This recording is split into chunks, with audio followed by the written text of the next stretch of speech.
How we doing, everyone? Welcome back to another episode of the Big D podcast on the Spunky Spectrum Sports Network. I am Alex. I'm back again. It is not quite a Monday, and since the Super Bowl, things slowed down a little bit, but they're really, the NFL. It's always moving. There's always something to talk about, and there's a bunch of stuff going on in the NFL today. So right now, so I'm glad to be back here on the show to talk about it.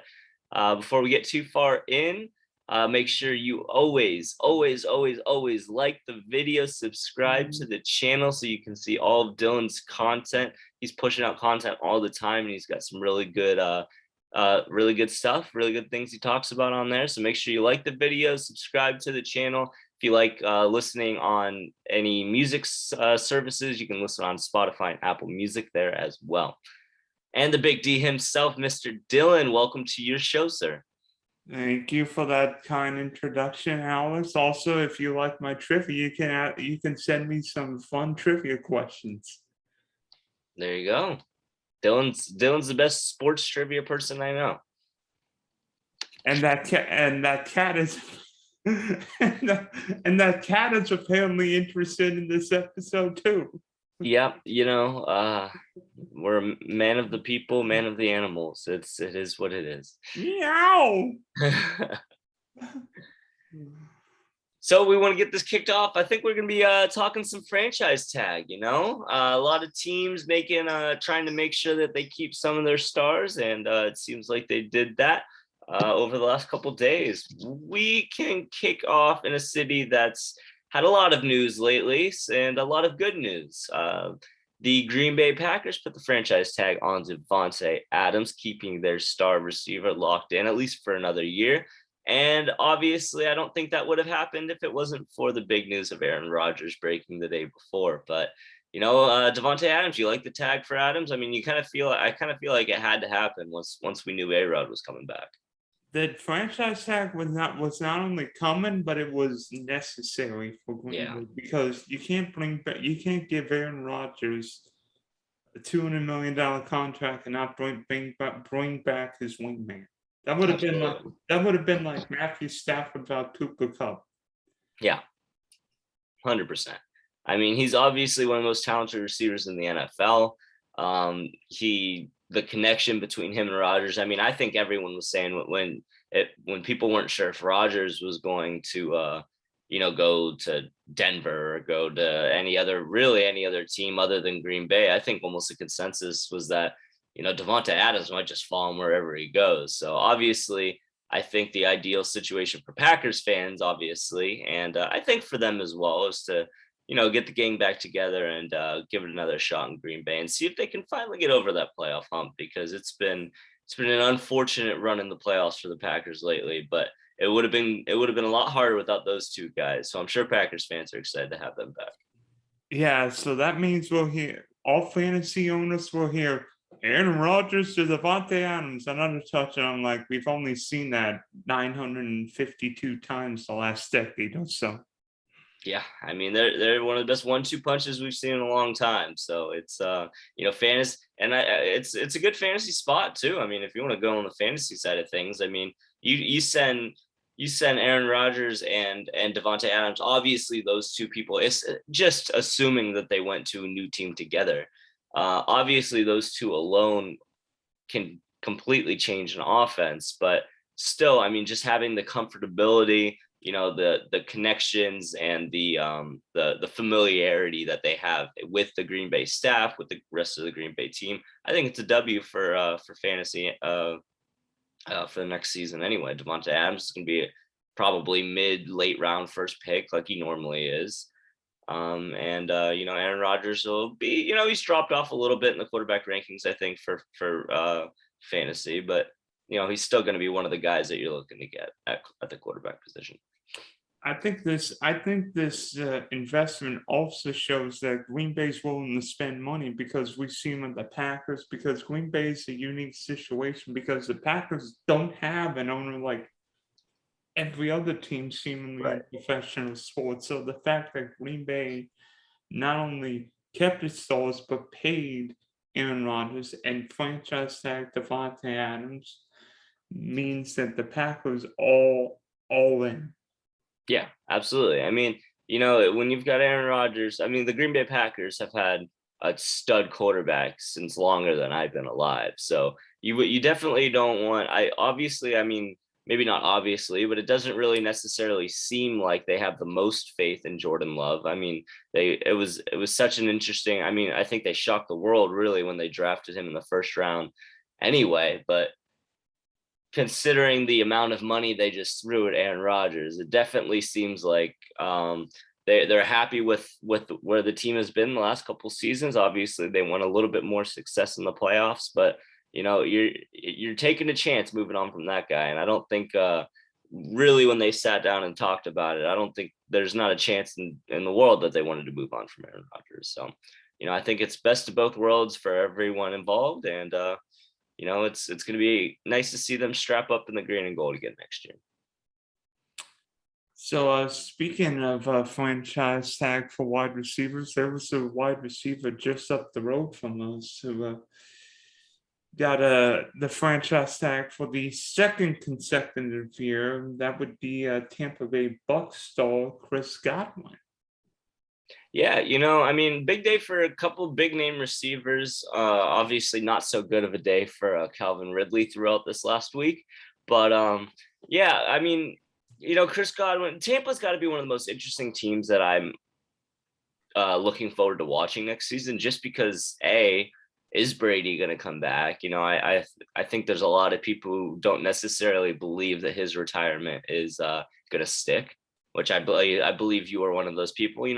I'm just so glad that he's finally retired. I'm just hoping it's going to be for good. But I mean, do I see him coming back? I think there's a good chance it could happen. But the Tampa Bay Buccaneers, they've got some star players. I mean, they've got a great team. I mean, the reason, obviously, Tom Brady was a big part of their success, but Tom Brady had a lot of help. I mean, with Mike Evans, with Chris Godwin, with Leonard Fournette, with the studs on the defense. I mean, they still have a good team. It's just going to be the question on who's going to be, throwing the ball to Chris Godwin next season. But I can't wait. I'm very interested to see what Tampa Bay does this offseason. I think they're definitely one of the most interesting teams to watch for sure. I would argue the Bucs needed the franchise Chris Godwin because with his injury history, you couldn't give him a long-term deal. You can give Cooper Kupp a long-term deal because he's dependable. He's always there every Sunday. But with Godwin coming off a torn ACL, you can't give him a big deal. So wait until give him the franchise tag, see what he does this year, and if Chris Godwin can play a whole 17-game season, then maybe I think you consider giving him a long-term deal, particularly with an uncertainty over whether Tom Brady's coming back, over who are the other quarterbacks in Tampa now? Kyle Trask and Blaine Gabbert. I mean, it'd be a drop off from Tom Brady to Blaine Gabbert or Kyle Trask. Yeah, a drop off. I mean, that's jumping off a mountain, it seems like. But okay, yeah, I mean that'd be Mount Everest to a Florida barrier island in elevation. Yeah, somewhere up in Gainesville, I guess. If we've got the Kyle Trask, you may as well just land him right there. But no, I mean, the quarterback position is obviously the big factor for Tampa Bay next season. I mean, I think they're hopeful Tom Brady comes back. I don't know if they're necessarily confident Tom Brady will come back, because when a player announces retirement, you've got to at least think he's not fully in it anymore. So at the very least, you have to have a little bit of concern if it's Tom Brady, the man who says he wants to play till he's 50, and he says he's done. You have to put at least a little bit of stock into that. But I completely agree with you as far as the Chris Godwin front goes. He has had some problems staying on the field. He's got immense talent, and it's a great 1-2 punch with Mike Evans over there in Tampa. You got Jalen Darden as a nice little rookie over there as well. I mean, they've got a really solid receiver core, and they're solidifying it for at least this season. And it's a great point. I mean, see if he can last a full season, see where his production is, and especially with the quarterback situation, whether it's Kyle Trask throwing him the ball, whether it's Blaine Gabbert throwing him the ball, whether they bring in a free agent to throw him the ball, it'll definitely you can get a nice little 17 game stretch to kind of assess Chris Godwin and decide if you want to give him a long-term deal after the year. So now we go from wide receivers to our favorite teams, and both Alex's Dolphins and my Jags put the franchise tag on key pieces. First, Alex, the Miami Dolphins franchise tagged Mike Gesicki, meaning their young tight end will be in the fold next year. What did you think about that? Yeah, so I'm really excited. The Dolphins tagged Gesicki. You know, obviously the two big guys who are up for a contract extension, renewal, whatever you want to call it, is Mike Gesicki and Emmanuel Ogbah. And I think Dolphins fans were kind of going back and forth over the last couple months, really, since the season's ended, over who, if we can re-sign both, if they're willing to re-sign both. If we're only going to lose one. If we lose one, who would we rather lose? So I like giving Gesicki the tag. You know, the Dolphins have the most cap space in the NFL, so there's still a lot of room to work with. See how Mike McDaniel and Tua can really get the best out of Mike Gesicki, because the man is a beast. I mean, he's baby Gronk. I mean, he's one of the most athletic. Baby Gronk. Baby Gronk. I mean, I don't know. We'll see. I mean, he's one of the most athletic tight ends in the NFL. It's just the fact of the matter. And it's a player that is a weapon for Tua, and it's a player that Miami Dolphins fans love, and it's a player that I think Mike McDaniel is going to love to coach. Obviously, you know, he's been working with Greg Kittle over there in San Francisco for the last couple of years. What? George Kittle. I say Greg Kittle. My fault. George Kittle. Yes, he's been working with George Kittle over in San Francisco for the last couple of years. I just hope it means that Emmanuel Ogbah gets extended, because really at the end of the day, that pass rush, Ogbah was a big part of that. We've got some great young pieces on the defensive line that I hope we keep together. But adding Gesicki, I think it's something that Dolphins fans wanted. I think it's something that the front office wanted. Really, the only concern about it is, you know, I'm not sure if you saw this, but people are wondering if he's going to file a grievance to be tagged as a receiver to get an extra $8 million. I believe Jimmy Graham might have tried to make that same grievance back probably 10, 15 years ago, if I had to guess. So I don't think that would happen. You know, low-key, I hope it doesn't happen, because I want as much money in the salary cap as possible. But, you know, I think he has a fair shout. But, you know, the NFL is weird. I don't think they're going to be able to let him swing that. But just an interesting point. I hate to say it, Alex, but Mike Gesicki's not baby Gronk, because Rob Gronkowski may be the best run blocking tight end we've ever seen, and I haven't seen Mike Gesicki block in 4 years. Yeah. Mike Gesicki is not a blocking tight end. He is a wide receiver in a tight end's body. You're right. And I am interested in seeing what Mike McDaniel does with Gesicki, because George Kittle became a star in San Francisco, so maybe Gesicki's got to be better as a run blocker, so then he can be that security blanket for Tua over the middle. You've got Jalen Wallace. You've got some nice pieces. Just get an offensive line and a number one running back, and all of a sudden the Dolphins look pretty decent.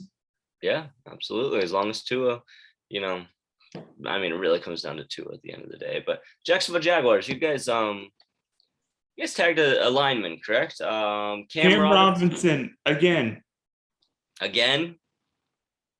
Oh yeah, second straight season, $16.662 million on the cap. What's your thoughts on keeping Cam Robinson around?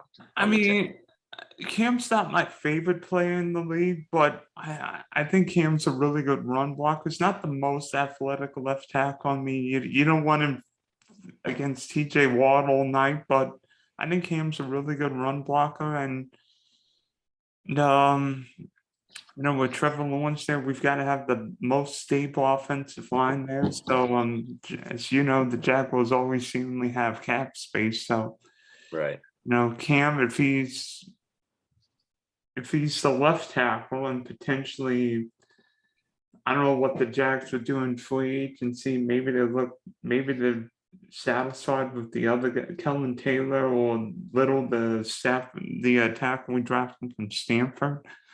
Yeah. If not, if the Jags don't need linemen, then maybe this takes us out of the alignment when we get the where we don't look at the NC State tackle or Alabama's Evan Neal. Maybe we'd look at probably Michigan's Aiden Hutchinson with the #1 pick.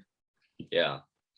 Yeah, I mean, I think honestly, I didn't know who Cam Robinson was when I saw that the franchise when the Jaguars tagged him. But there's not really a whole lot of players on the Jaguars I'm super familiar with. But now that I know, I sure hope you know the quarterback.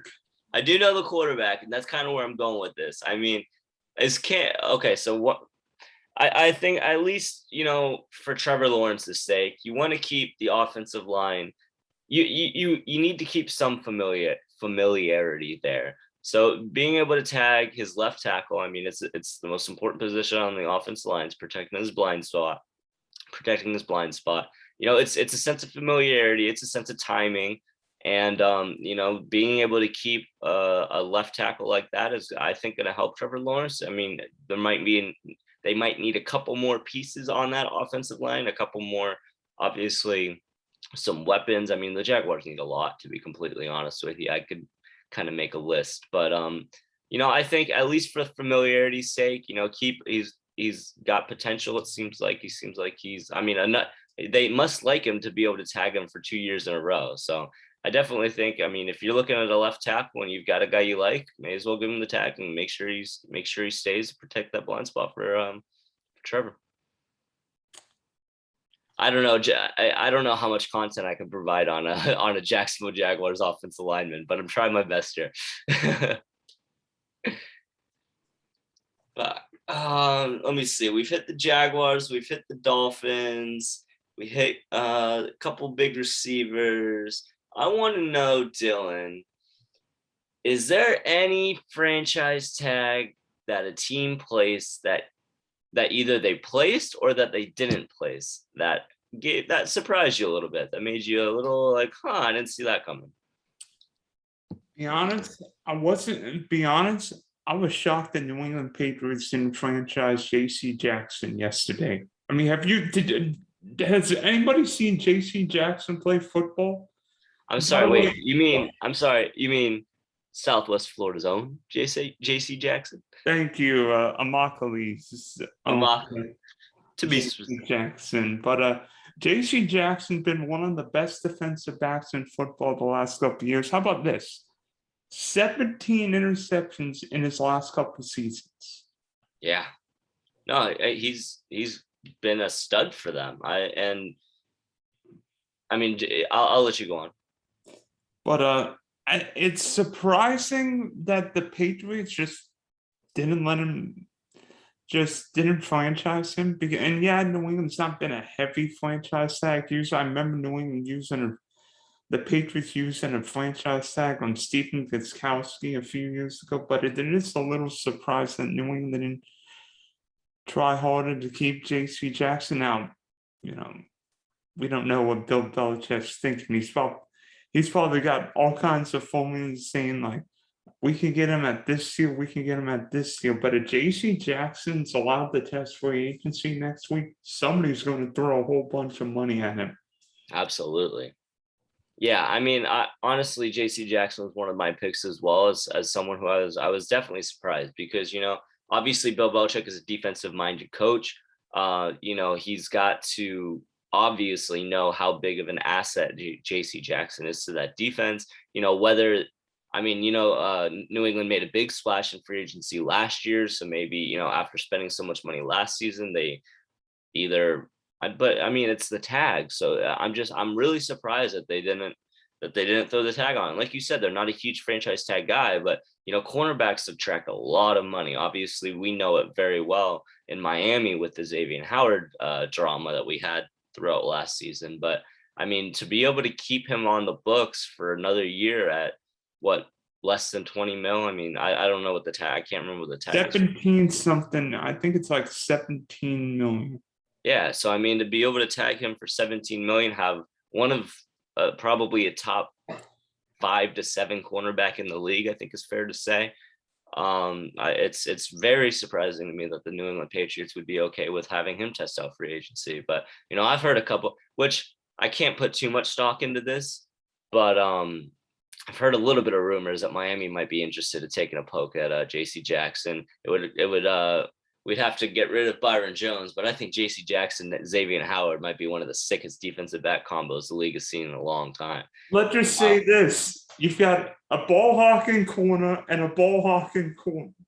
Yep, we're gonna get intercept the other team. We're gonna give Tua, just get Tua the ball as much as possible. We're just defense, just give the ball back to Tua and give him as many opportunities as he can to score, I guess.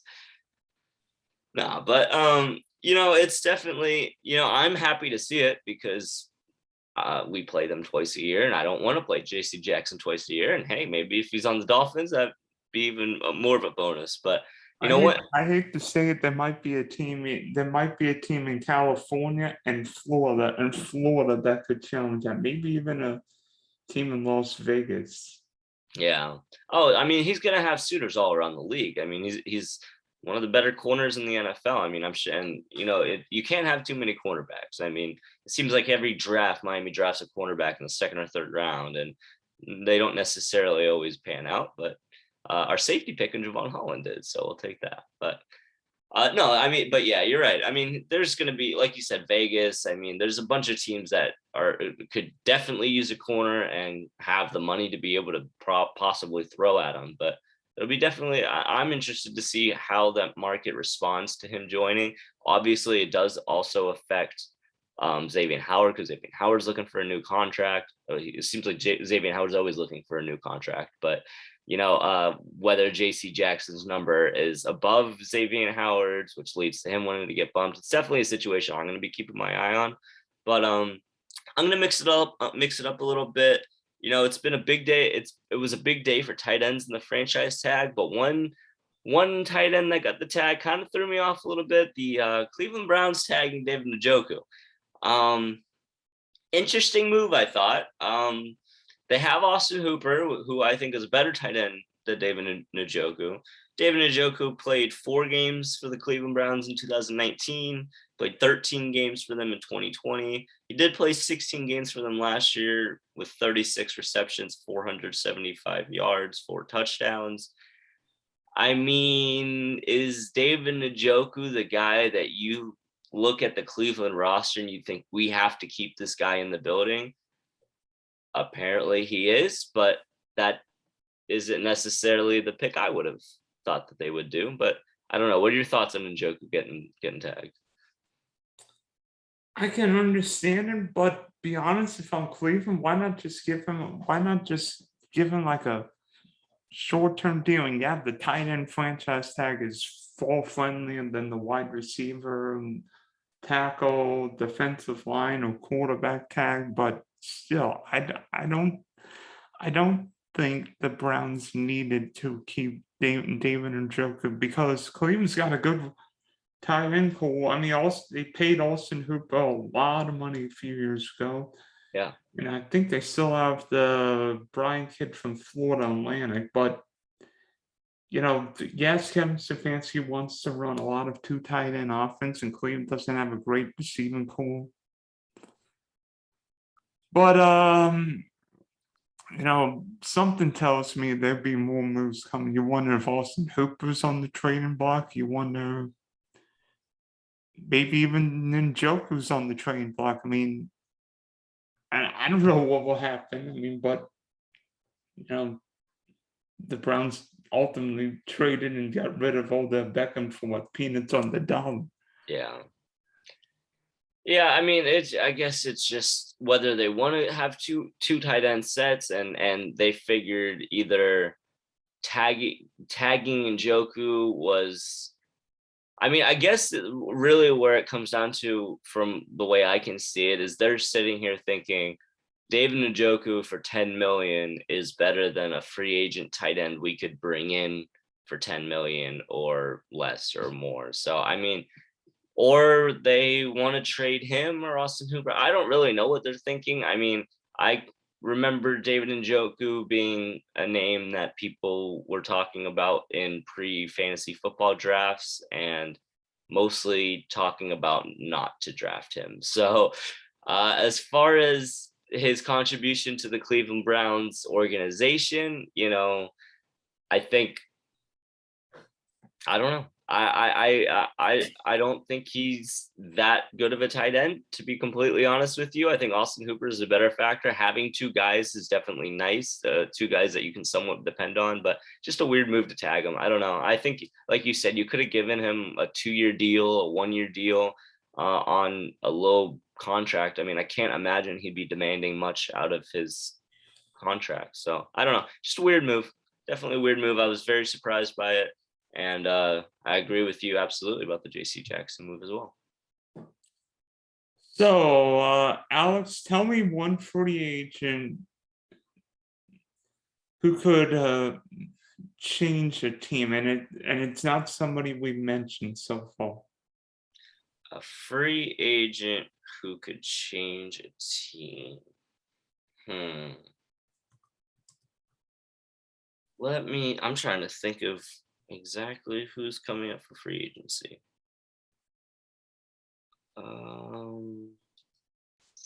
You go first, Dylan. Why me?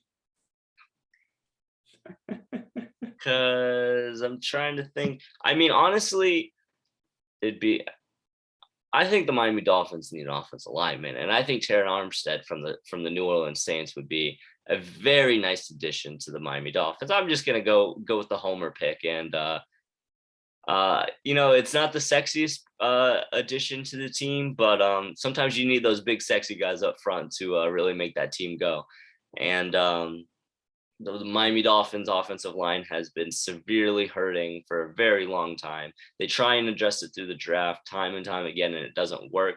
It just seems the Miami Dolphins confuse me because they try and draft all these offensive linemen and then sign all of these running backs in free agency, when I really want them to sign a stud offensive lineman in free agency and draft all of these running backs. Like, it's they really have had it flipped on me. And having Terron Armstead, he's a veteran offensive tackle. He's been one of the stalwarts of the Saints offensive line for a very long time.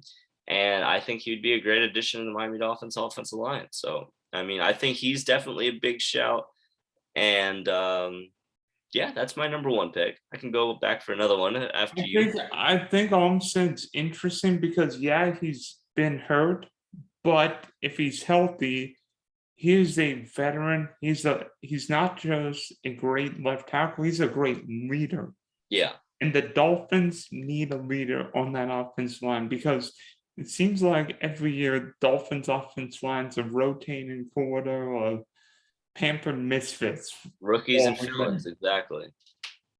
Yeah. But I think you got the right team, but you got the wrong side of the ball. I think Marcus Williams is very interesting. So Miami? Yeah. No, in general. Gotcha. Yeah. Because he's only 26 years old. Yeah. And yes, I think teams are undervaluing the safety position. I mean, we'll see what Notre Dame safety Kyle Hamilton's drafted, but I think Marcus Williams is a great player. He's only getting better.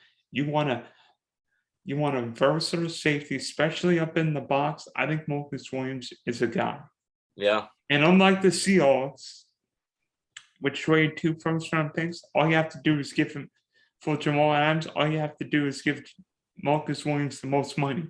Yep, exactly. It's there. You ain't got to worry about phone calls back and forth with another GM. You don't got to worry about swapping this pick, the 4th for a 3rd and a 2nd and 2 seconds and 2 1s. It's just all about the money, baby. You write that check, and if your number's higher than the next guy, then that's where a lot of these guys are gonna go. Now, here's the question. What if one team that's going after him is in New York and another team's in Florida because no state income tax here? Yeah. I mean, there's benefits to every location. I mean, if you're offered the same contract in Miami versus Minnesota, I think Miami might have a little bit of, obviously with the tax situation down here in Florida and the fact that it's Miami, it definitely, I think that does have a part to play in it. I mean, everyone, it's their, we think about these guys as NFL players and about how, we think about them going to practice and we see them on Sundays and everything, but these guys got to live in these cities. I mean, obviously they're traveling a lot during the season, but on those home stretches and during those practice weeks, these guys got to live in these places. So they're not only making these decisions based on the team and the fit and everything. I mean, they I mean, who wouldn't want to live down in Miami? I think one name, I want to throw out one name really quick. I forgot about him. But one interesting free agent I would love to see. I don't know if he's going to resign or if another team is going to have some interest in him. But how about Cordarrelle Patterson? Ooh. I mean, the man has been seemingly underutilized for a long part of his career, and all of a sudden, this last year, it just clicked with Cordarrelle Patterson and the Atlanta Falcons offense. I mean, he was a top 5 running back and for a long time in fantasy football this year. I don't know exactly. I mean, he was a running back receiver, kind of flex, but I think at least in the running back stats, he was up there for a long time. I'd love to see a team who really needs like a dynamic playmaker, someone that they can, use him to the best of his abilities and really get creative with him. Land Cordarrelle Patterson, which I mean, honestly, I know I must sound like a broken record, but I'd love Miami I'd love to see what Mike McDaniel could do with Cordarrelle Patterson, considering, I mean, just because, and I know it sounds stupid because I'm a Dolphins fan. I keep saying the Dolphins, but just think of Deebo Samuel. That's all I got to say is Mike McDaniel turned Deebo Samuel into the perfect hybrid receiver running back. And Cordarrelle Patterson at least has some similar play styles and scheming that I feel like he could use with Deebo Samuel. But I'm definitely interested to see what happens with Cordarrelle Patterson. You want everybody in Miami. At this rate, you don't want Mitchell Trubisky to back up too, even though he's probably going to New York. Not quite. I don't think I want Mitchell Trubisky to back up to it, but I do want everyone in Miami. I want a Super Bowl, Dylan. I'm tired of mediocrity. Give me all of the players. Spend all of our pennies. All right, Alex. So thanks for hopping on, and hopefully the Dolphins can put together a halfway decent team, and maybe we'll see you in the playoffs, and maybe my Jags will get out of the cellar and maybe pull Cincinnati and make a deep playoff run. Yeah. You never know, man. You never know. Unfortunately, it's a long off season. We're just getting kicked into it with franchise tags. We got free agency coming up, but and then the draft after that. So we've got some things to look forward to. But it's a long wait till September. But I'm excited to be able to talk some more football with you. Thanks for having me on again, Dylan. It's always a pleasure.